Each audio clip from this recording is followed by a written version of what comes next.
Êxodo, capítulo de número 4,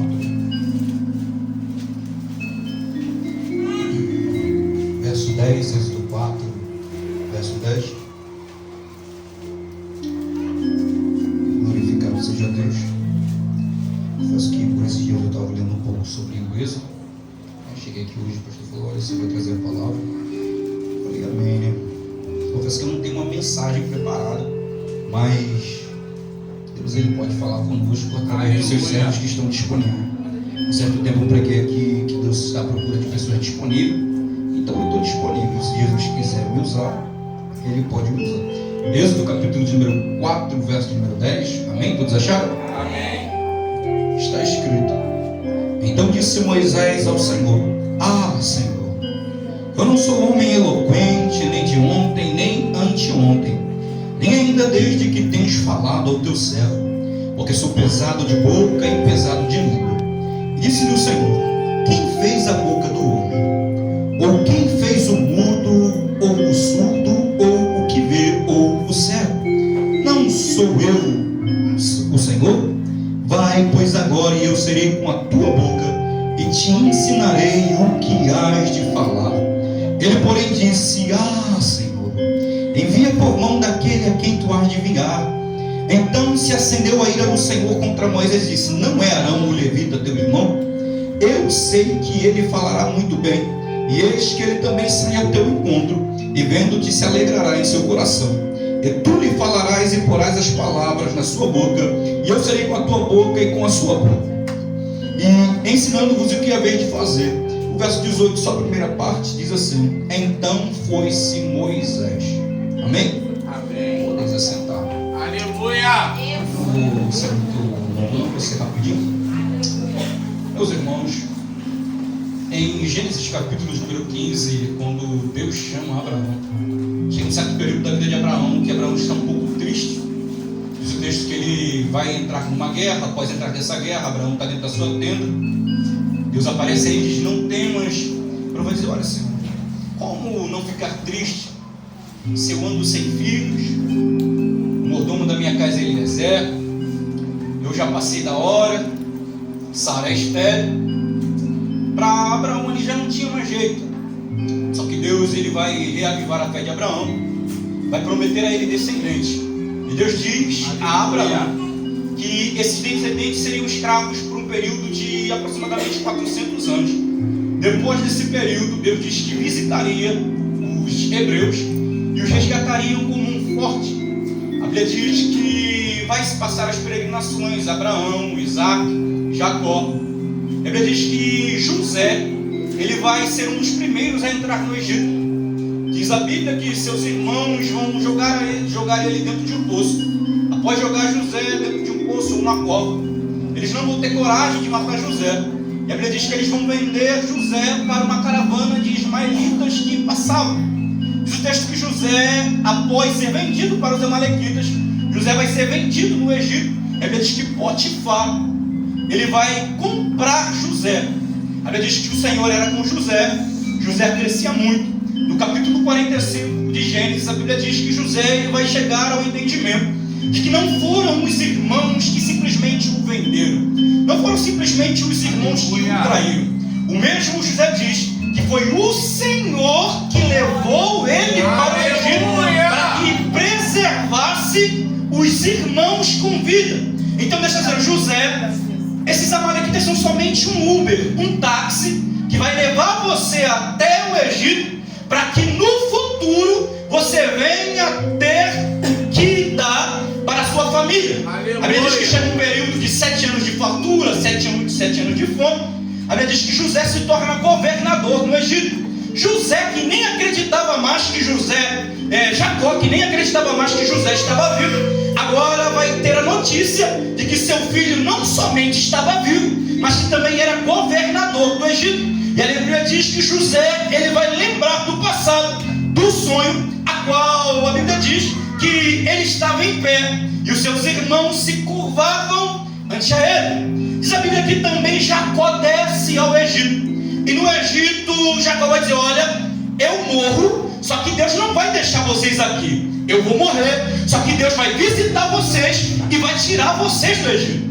Jacó morre. José também vai morrer. José vai dizer a mesma coisa: olha, eu vou morrer, mas vocês não vão permanecer aqui. Deus vai arrancar vocês daqui, mas quando Deus arrancar vocês daqui, leva até os meus ossos, porque eu não quero ficar aqui nessa terra. Aleluia! Leva tudo que sobrar de mim, não deixa nada no Egito, porque eu sou peregrino. Eu vim até aqui peregrinando e eu não vou ficar aqui para sempre, eu vou sair. A Bíblia diz que vai se passar um tempo, e agora vai se levantar a 18ª dinastia no Egito. A Bíblia diz que por um tempo os Hicsos, eles governavam sobre o Egito, e eles tinham essa conexão com os hebreus. Passa-se o tempo, e a Bíblia diz que esse novo faraó, na verdade a história diz que esse novo faraó expulsam esses Hicsos do Egito, e agora ele vai passar a governar. Diz a Bíblia que esse faraó, ele não conhecia José, e ele não tinha respeito nenhum pelo que José havia feito pelo Egito. José foi um governador no Egito. Só que agora se levanta esse novo faraó que esquece de toda essa história. Diz o texto que ele vai perceber que esse povo crescia muito, porque havia uma promessa sobre esse povo. Desse povo iria vir o Messias. E esse povo cada dia mais crescia. Cada dia que passava, a Bíblia diz que eles cresciam. Esse povo cresceu tanto que, segundo a história, quando eles saem do Egito, haviam pelo menos 600 homens de guerra, fora mulheres e crianças. Alguns historiadores chegam a dizer que havia um total de 2 milhões de pessoas. Quando entraram no Egito era 70, e Deus multiplicou até se tornar 2 milhões. Eles estão lá no Egito. Ele diz que agora que Faraó vai entender que eles cresciam muito, havia um risco. E qual era o risco? O risco era que, acontecendo de vir uma guerra sobre o Egito, os hebreus poderiam se juntar com os inimigos e assim sair da terra. A maior preocupação deles não era que os hebreus lutassem contra eles, mas era que os hebreus saíssem do Egito, porque Faraó naquela época se sentia o dono do mundo. O Egito era a maior potência militar e cultural que existia naquela época. Então Faraó pensava que ele era dono do mundo, ele era dono dos hebreus. Só que o povo de Deus tem dono, o povo de Deus tem um protetor, o povo de Deus tem um cuidador, tem alguém que zela pela igreja, tem alguém que zela pelos seus servos. E Deus estava zelando pelos hebreus, de tal modo que Faraó aumentava a carga, aumentava o trabalho, e quanto mais Faraó fazia o povo sofrer, a Bíblia diz que mais o povo crescia, mais o povo se multiplicava. Porque Deus tem uma coisa meio doida, Deus tem o costume de recompensar sofrimento com crescimento. Deus vê que você está sofrendo, Ele vai te fazendo crescer, Ele vai te fazendo avançar, Ele vai aumentando a unção, Ele vai te dando mais ânimo, Ele vai te dando mais sabedoria, Ele vai te dando mais conhecimento. Quanto mais você sofre, mais você cresce. Aleluia! Já percebeu que as pessoas na igreja que mais sofrem são as que mais têm intimidade com Deus? Aleluia. São as que mais crescem. Então, quanto mais esse povo sofria, o texto diz que mais esse povo se multiplicava. Quanto mais batia nesse povo, mais esse povo crescia. E havia uma fúria. A fúria não é só porque o povo cresce. Embora Faraó não sabia, esse povo possui uma promessa, que através deles viria um Messias. E é por isso que a gente sofre, irmão. Eu não sofro porque eu tenho terno azul, ou porque eu falo bonitinho, ou porque minha voz é bonita, ou porque eu tenho um cabelo legal. Não, eu sofro porque eu sou servo de Cristo. Jesus disse que nós sofreríamos por causa do nome dele. Então esse povo está sofrendo porque carrega uma promessa de que o Messias viria através dele. De tal modo que a Bíblia diz que, vendo que aumentando o trabalho o povo não para de crescer, Faraó vai chamar as parteiras. Olha só, quando vocês forem auxiliar no parto, se for menina, que viva, mas se for menino, pode matar. O texto diz que as parteiras vão contrariar o dito de Faraó, porque embora o apóstolo Paulo tenha dito para nós que toda alma esteja sujeita às autoridades superiores, existe um porém. A gente só está sujeito às autoridades enquanto elas estão sujeitas à autoridade de Deus. Desde o momento que as autoridades humanas eles tentam desobedecer a palavra de Deus, nós não somos obrigados a obedecer à autoridade humana. Então o que ele está dizendo? É mais importante obedecer a Deus do que Faraó. Não importa o que esse mundo fala, não importa se eles dizem que o pecado é normal, que as coisas que têm acontecido, essas ideologias são normais. A igreja vai continuar pregando que mais importa obedecer a Deus do que aos homens. Toda autoridade, toda ordem precisa passar por uma régua. E qual régua é essa? A palavra de Deus. Nós precisamos ver se aquilo que estão nos mandando fazer está de acordo com a palavra de Deus. Se está contrariando a palavra de Deus, a gente não vai fazer. Diz o texto que elas vão ali meio que contar uma mentira para ele. Vai dizer, olha, essas mulheres, elas são mais fortes do que as egípcias. Quando a gente chega, elas já deram a luz. As mulheres estão sofrendo, o tempo é difícil, mas eles continuam gerando. Isso é maravilhoso. Aleluia. Diz o texto que, não satisfeito, o povo não para de crescer. Faraó toma mais uma atitude. Olha, vamos lançar todos os meninos no rio Nilo. E ele dá uma ordem ao povo, ao seu povo, dizendo, verso 22 do capítulo 1. Então ordenou Faraó a todo o seu povo, dizendo, a todos os filhos que nascerem lançarei no rio Nilo, mas a todas as filhas guardareis com o rio. Então perceba que é uma ordem dita que nenhum menino pode sobreviver. Só que o texto diz, no capítulo número 2, que um varão da casa de Levi, a Bíblia diz que ele se chama Amrão, ele vai casar com Joquebede. O tempo é um tempo caótico, um tempo é um tempo difícil, o tempo é um tempo de dificuldade. Todos os meninos deveriam ser mortos, mas esse homem está se casando e está contrariando uma ordem que é dita. Por que ele está se casando e contrariando essa ordem? Porque embora o mundo esteja no caos que está, embora os dados do IBGE diz que há um grande número de desemprego, embora o mundo esteja num caos, Joquebede e Arão, eles não estão deixando de sonhar com a herança do Senhor.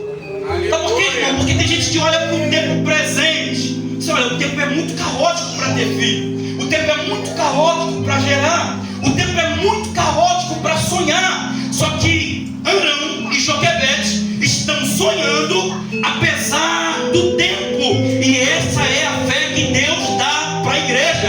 É gente que sonha com coisas grandes, mesmo não tendo grau de escolaridade alto. É gente que sonha com coisas grandes, mesmo sem ter condição de chegar lá. É gente que sonha com faculdade, sem ter dinheiro para pagar. É gente que sonha em ter empresa, e agora nesse momento ele é funcionário.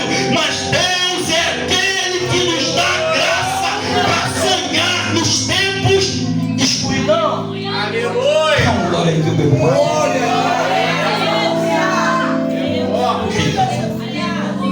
Então ele vai e ele vai casar. Diz o texto que eles vão conceber e vai nascer um menino. O menino chama-se Moisés. Diz o texto, tanto Êxodo como Atos e o escritor aos Hebreus diz que havia um brilho no menino que era diferente. Então, por esse menino ter um brilho diferente, o texto diz que Joquebede vai pegar o menino e vai guardar o menino, vai proteger o menino por um período de 3 meses.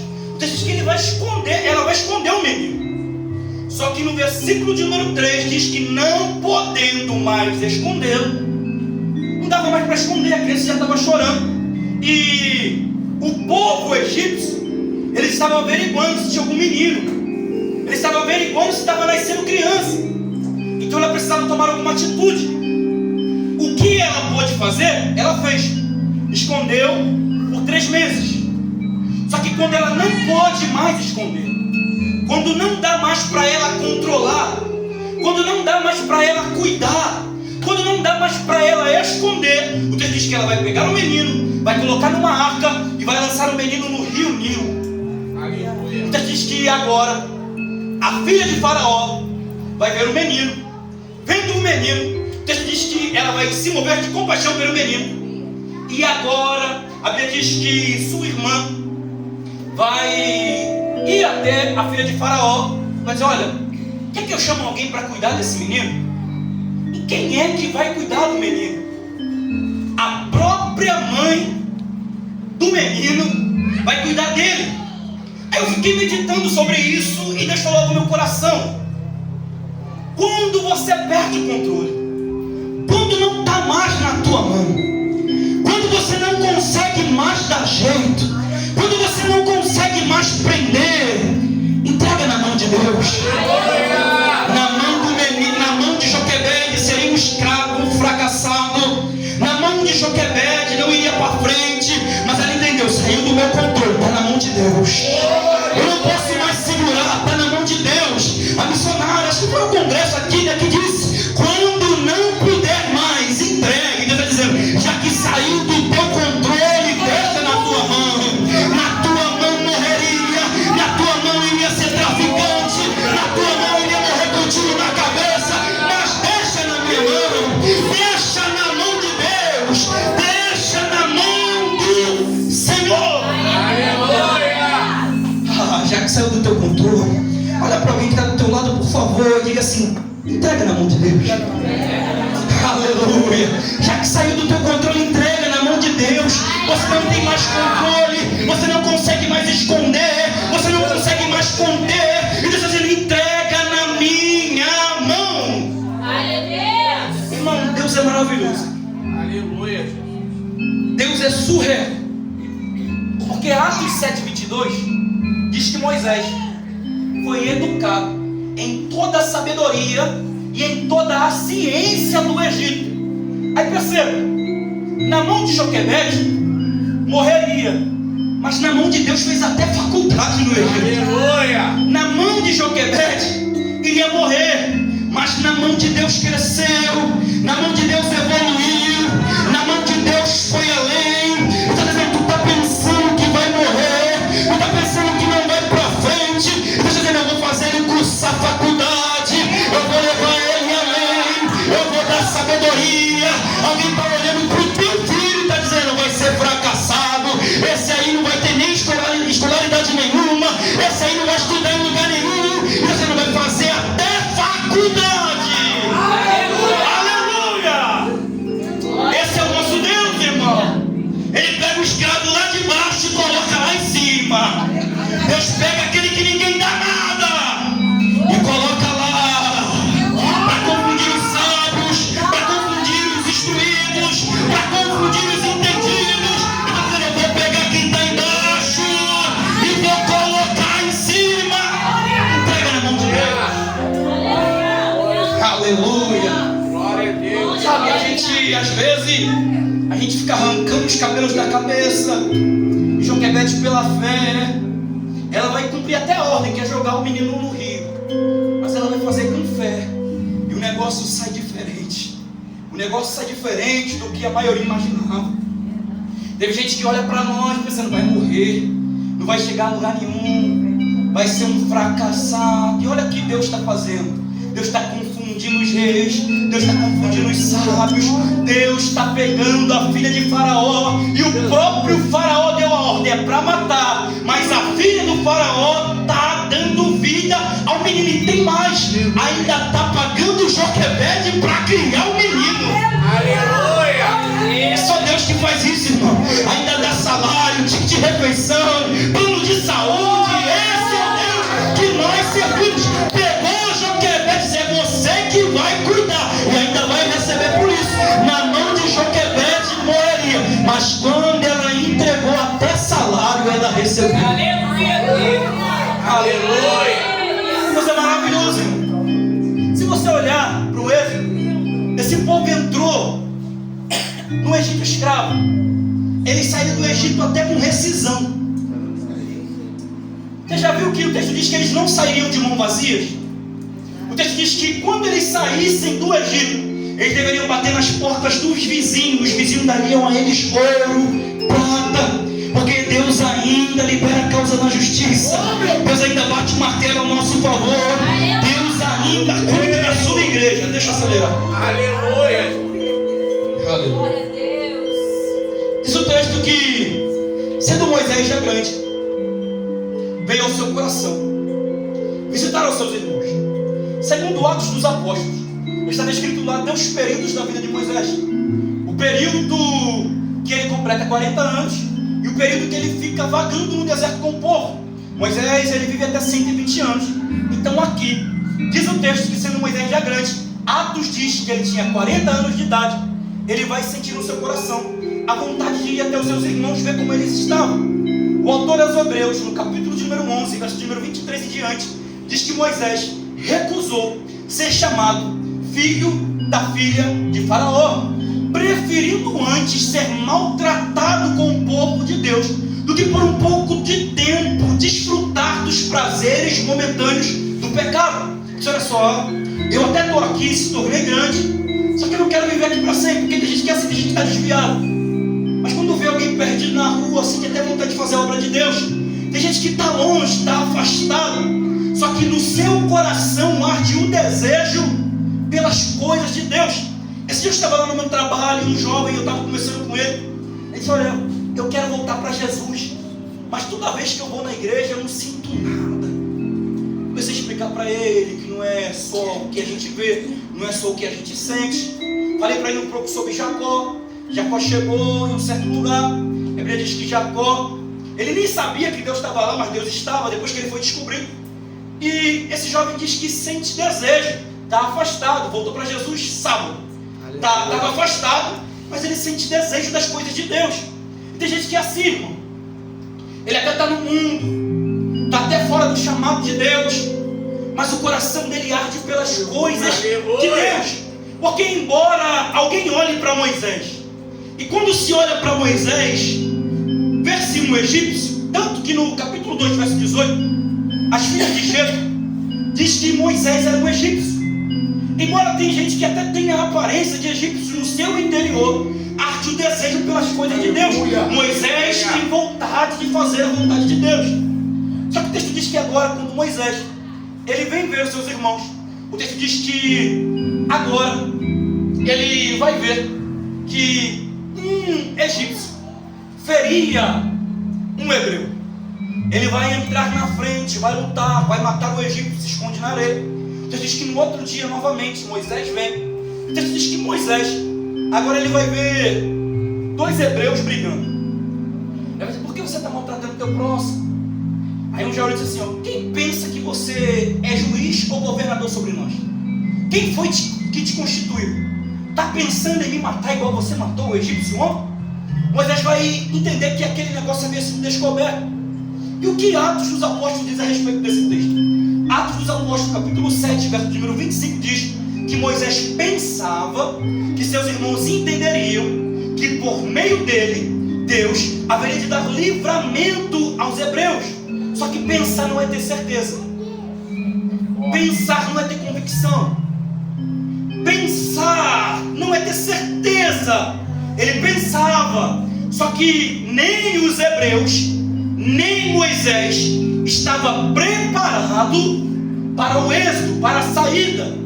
Moisés, ele era até sábio. Moisés era até instruído.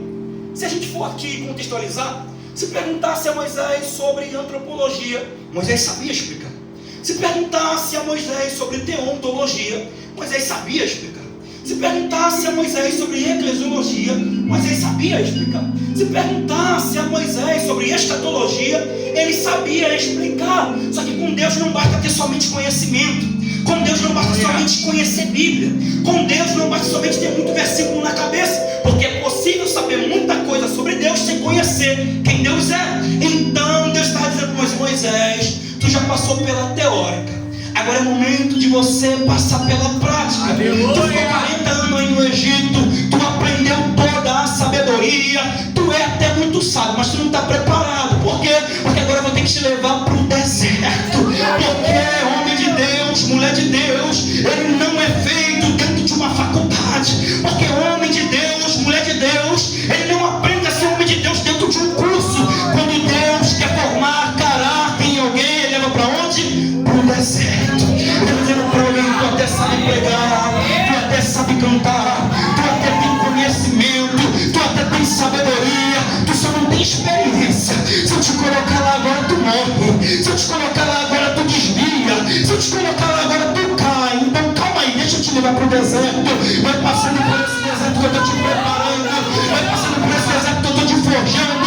Vai passando por esse deserto que eu estou te estruturando. Eu estou te dando uma estrutura. Eu estou te dando sabedoria. Eu estou te fortalecendo. Eu estou te dando unção. Eu estou te dando experiência. Vai passando pelo deserto que Deus vai te preparando.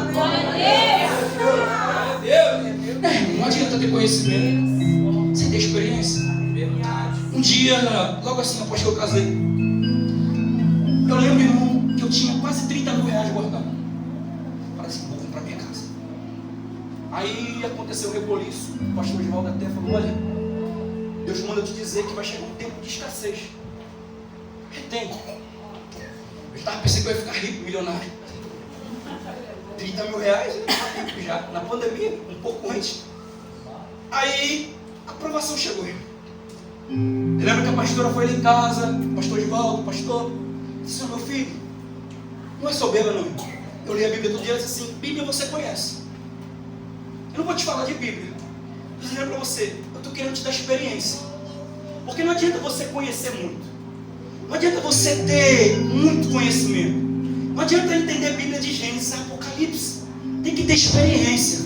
Tem que ter vivência. Tem que ter estrutura. Então antes de somente ter conhecimento, a gente também tem que ter estrutura. Porque não adianta conhecer muito e não viver nada.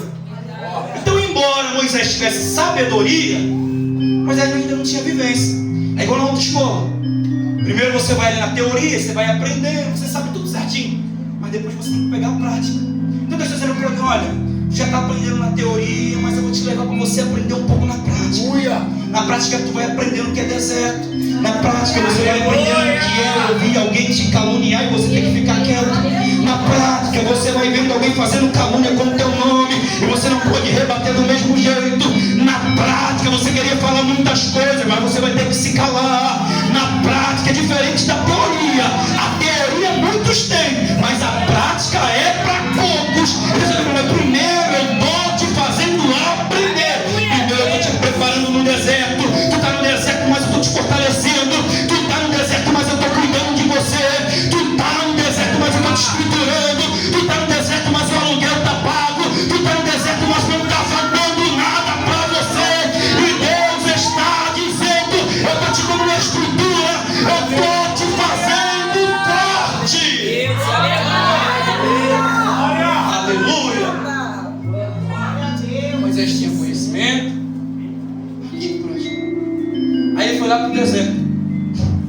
Aí lá no deserto, cuidando das ovelhas do seu sogro, está lá o teólogo cuidando das ovelhas do sogro. É porque às vezes a gente pensa que assim, eu leio a Bíblia toda, li o Novo Testamento, agora só começa a pregar e fala, não, vai limpando o banheiro, vai passando o pano no chão, aleluia, vai limpando as paredes, vai servindo água. Porque antes de se tornar líder tem que ser liderado. Antes de estar aqui em cima tem que ir aí embaixo. Porque eu estou lá esperando um pouquinho, porque eu estou te preparando. Antes de eu te colocar em cima, tu vai ter que passar por baixo. Senão alguém vai olhar para você e dizer, tu não tem estrutura nenhuma. Como foi que tu chegou aí? Chegou aí do nada? Não. Quando alguém te pergunta para assim, eu tenho história, glória, me respeita. Só Deus sabe o que eu passei. Só Deus sabe o que eu chorei. Só Deus sabe o que eu me enfrentei. Quando alguém olhar para você e querer afrontar teu ministério, vai ser presente de tu afrontar. Olha lá a minha caminhada, olha a minha exposta, olha quanta pancada eu já levei, olha quanto insulto eu já dei, olha quanta calúnia eu já passei para estar aqui. Deus está preparando alguém aqui nessa aleluia. Continua. O texto diz que enquanto está lá Moisés apacentando o rebanho do seu sogro, diz o texto que o anjo do Senhor vai se aparecer na sarça. Não dá mais tempo. Aleluia. O anjo do Senhor vai se aparecer na sarça. É Moisés. Agora, já com 80 anos de idade, porque ninguém está muito velho para ser usado pelo Senhor, né?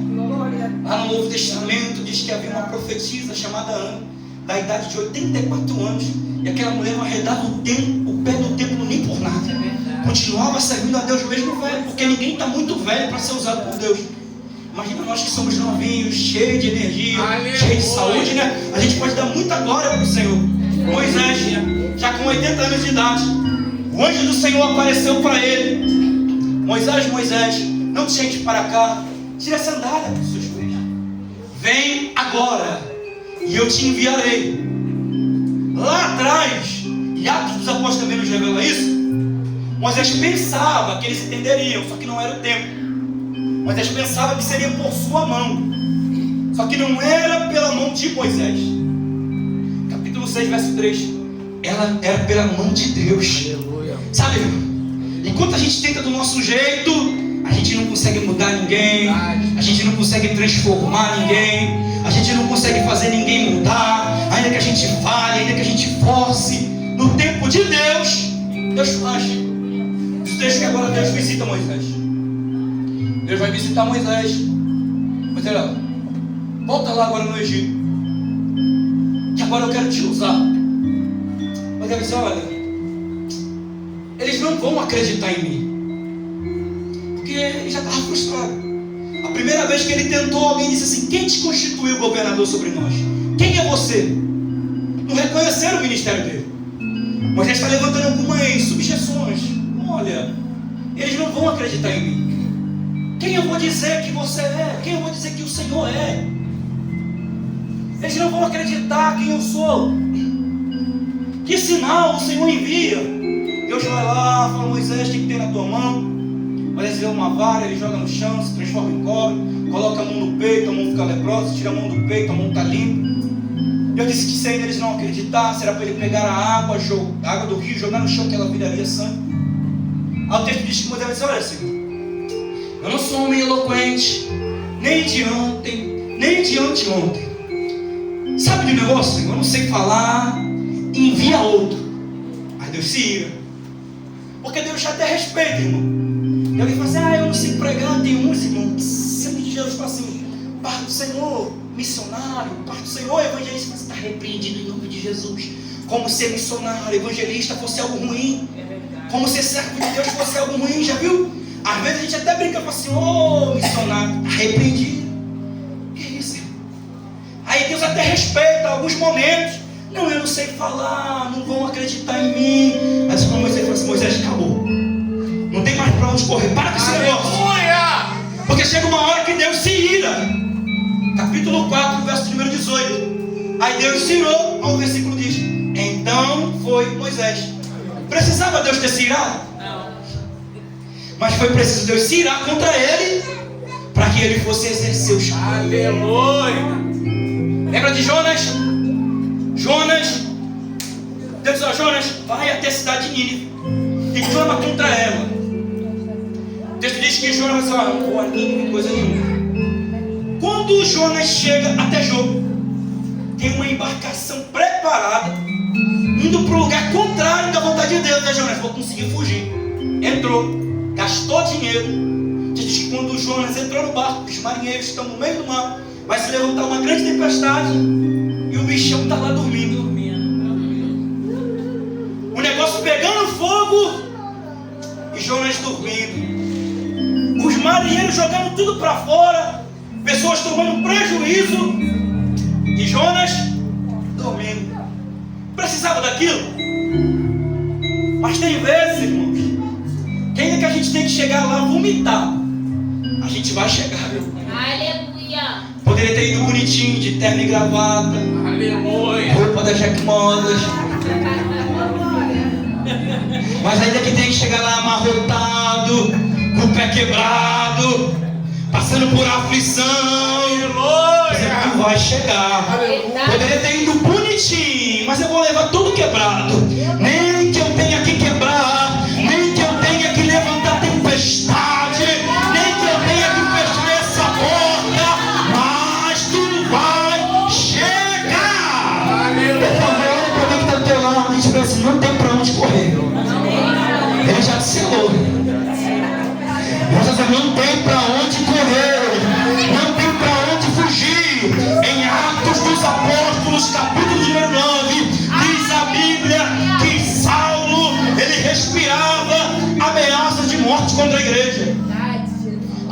Saulo está indo no meio do caminho cheio de pose, todo empinado. Aí Deus vai pegar, vai derrubar ele, vai cercar ele e vai dizer para ele: dura coisa é para ti recalcitrar contra os aguilhões. Sabe o que é isso? Um aguilhão era uma ferramenta pontiaguda usada para ferir os bois e os animais. Quanto mais o boi tentava resistir, mais ele se machucava. Aí ele está dizendo assim para Paulo: Paulo, quanto mais você tentar fugir, quanto mais você tentar perseguir a minha igreja, mais você vai se machucar. E tem gente que está se machucando, mas não quer entender a vontade de Deus. Tem gente que está sendo afligido, Deus já fechou a porta. Tem até um grau de escolaridade bom, tem até faculdade, mas as portas não se abrem em lugar nenhum. E ele está dizendo: é você tentando fugir da minha vontade. É por isso que as portas não se abrem para você. É por isso que nada dá certo para você. Até quando tu vai ficar fugindo? Até quando tu vai ficar se machucando? Até quando você vai ficar dando soco ou murro em ponta de faca? Só está se machucando, só está se afligindo, só está sofrendo. Deus teve que se irar contra Moisés para ele ir, e aí foi. Precisava? Não precisava. Porque às vezes tem gente que pensa: não, Deus escolhe quem não quer. Eu entendo que todo servo de Deus, por vezes ele vai resistir ao chamado de Deus. Mas esse negócio de ficar assim: não, porque Deus quer aqueles que não quer, aqueles que ficam fugindo. Deus quer a pessoa disponível. Não, porque eu não quero, então fica fora. Porque Deus não vai ficar pegando quem não quer para fazer. Se você não quer, vaza. Às vezes tem algumas pessoas que dizem: não, eu não quero, eu quero ficar no meu cantinho, Deus quer pessoas disponíveis, irmão. Aleluia. Fique de pé em nome de Jesus. Glória a Deus. Deus está à procura de pessoas disponíveis. Deus está à procura de pessoas que não ficam esse tempo todo: eu vou fugir, porque a vontade de Deus traz dor, mas também traz alegria. Diz a Bíblia que Deus fez notórios os seus caminhos a Moisés e os seus feitos aos filhos de Israel. O povo via quando o negócio estava feito. Às vezes alguém chega assim: tu viu o que Deus fez? Moisés dizia: eu já sabia já. Deus falava com Moisés antes de fazer. E não houve na terra, e não há até hoje, homem como Moisés. Só Jesus ultrapassou ele. Só Jesus foi melhor que ele. Aleluia. Foi esse homem que Deus usou para libertar o povo. Está dizendo: tem gente precisando de você. Aleluia. Eu estou querendo te usar. Eu estou querendo te levar. Já te dei tanto livramento. Era para tu ter morrido no ventre da tua mãe. Tua mãe queria te abortar. Era para você estar morto, mas olha você aqui. Eu já te dei vida, eu já te dei sabedoria, eu já te dei unção, eu te dei uma voz bonita. E você vai ficar fugindo até quando? Até quando vai ficar se machucando? Até quando vai ficar dando soco em ponta de faca? Quem está perdendo é você. Quem está se machucando é você. Está dizendo: tu até fracassou quando você tentou do teu jeito, mas vem e tenta do meu jeito, porque eu quero te enviar. Aleluia. Irmãos, confesso que eu não tinha uma mensagem mesmo, mas é Deus que nos usa. Glória a Deus. Estava escrito aqui, capítulo 4, Deus diz a Moisés: olha, eu vou te ensinar o que você deve falar. Abre tua boca que eu vou falar na tua boca. Aleluia. Tem alguém aqui que quer voltar para o centro da